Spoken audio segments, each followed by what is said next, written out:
কি হইতাম আমি নিজেও জানি না গেমার না হইলে। ক্ল্যাশ অফ ক্ল্যান্স খেলি, ক্ল্যাশ রয়্যাল খেলি, বিএমডাব্লিউ, অডি, লাইক এত বড় বড় কোম্পানি, মানে আরও বড় বড় কোম্পানিগুলোও আছে এখানে। লাইক ক্রিকেটও কিন্তু হাজার হাজার, ফুটবলও হাজার হাজার পোলাপান প্র্যাকটিস করে, সবাই খেলে, তো সবাই কিন্তু আর ন্যাশনাল টিমে চান্স পায় না। প্ল্যানিং আসলে সেরকম কিছুই ছিল না। আমরা আগে যে অর্গানাইজেশনে ছিলাম ওই অর্গানাইজেশনে একটু প্রবলেম হয়েছিল, দ্যাটস ওয়াই আমরা নিউ একটা অর্গানাইজেশনে জয়েন করছিলাম। A1-এর এটা আসলে 2020-তেই ক্রিয়েট করা হয়েছিল।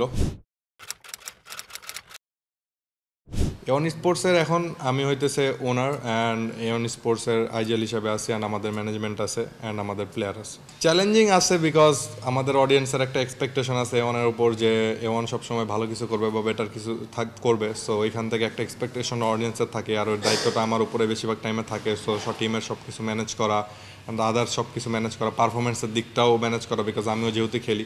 সো ওভারঅল সব দিক দিয়ে ম্যানেজ করা, অ্যান্ড আসলে খুব একটা চ্যালেঞ্জিং না, বিকজ আমি জিনিসটা এনজয় করি। সো আমার ভালোই লাগে। না, আমাদের প্রিপারেশন অনেক ভালো। আমরা পিএমএনসিতে লাইক ফোকাস, যেহেতু আমরা এর আগের বারে চ্যাম্পিয়ন, আমরা এবারও চ্যাম্পিয়ন হইতে চাই। সো হিসাবে এখন যেহেতু আপনারা এখানে আছেন বুট ক্যাম্পে, সো এখানে আমরা পিএমএনসির প্রিপারেশনের জন্য আসছি, যেহেতু পিএমএনসি আর 15-20 দিন পরই স্টার্ট হয়ে যায়, অলরেডি রেজিস্ট্রেশন চলতেছে। সো এখান থেকে অ্যান্ড লাইক আমাদের ফ্যানদেরও এক্সপেকটেশন আছে, অ্যান্ড আমরা যে লোকাল টুর্নামেন্টগুলো হইতেছি ইদানিং, এখানে আমরা অনেক ভালো করতেছি, অ্যান্ড আমরা 3-4টা টানা টুর্নামেন্ট জিতছি, বড় বড় বাংলাদেশের মেজর টুর্নামেন্ট। সো হিসাবে আমরা কনফিডেন্স আছি যে আমরা পিএমএনসিও জিততে পারবো।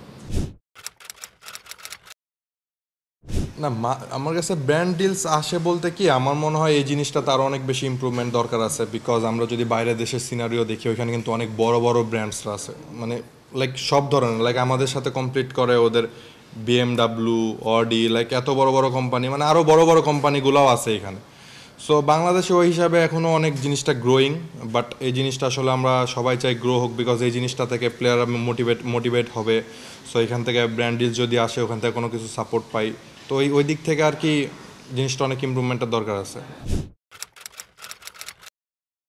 এটা অবশ্যই না গেম খেলা মানে সময় নষ্ট করা। আপনি সাপোজ আপনি হইতেছে এখন ভালো একটা জব করতেছেন বা ভালো সিচুয়েশন আছেন, আপনি চাইলে টাইম পাসের জন্য খেলতে পারেন, আপনার মাইন্ড রিল্যাক্স করবে, আপনার ফ্রেন্ডদের সাথে কিছু ভালো টাইম স্পেন্ড করতে পারবেন।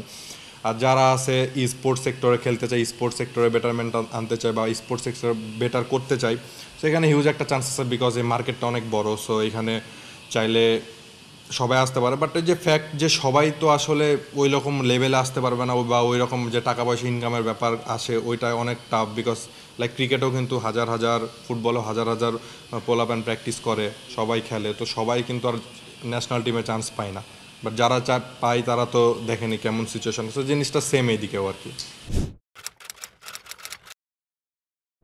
পাবজি মোবাইলের বাইরে আমি রিল্যাক্সের জন্য 2-3টা গেম খেলি। ক্ল্যাশ অফ ক্ল্যান্স খেলি, ক্ল্যাশ রয়্যাল খেলি, তারপর হচ্ছে পিসিতে ভ্যালোরেন্ট খেলি বা জিটিএ খেলি, অনেক ধরনের পিসি গেমও খেলি। সো যখন আর কি টাইম পাই তখন অন্যান্য গেমও খেলা হয়। এটা আসলে আমার নিজেরও কোশ্চেন, আমি আসলে কি হইতাম আমি নিজেও জানি না গেমার না হইলে। হয়তো এখন ইউনিভার্সিটির স্টুডেন্ট থাকতাম, দেন স্টুডেন্ট পড়াশোনা শেষ করে হয়তো জবের কোনো খোঁজ নিতাম, নর্মাল যেটা সবার লাইফে হয় সেম আর কি।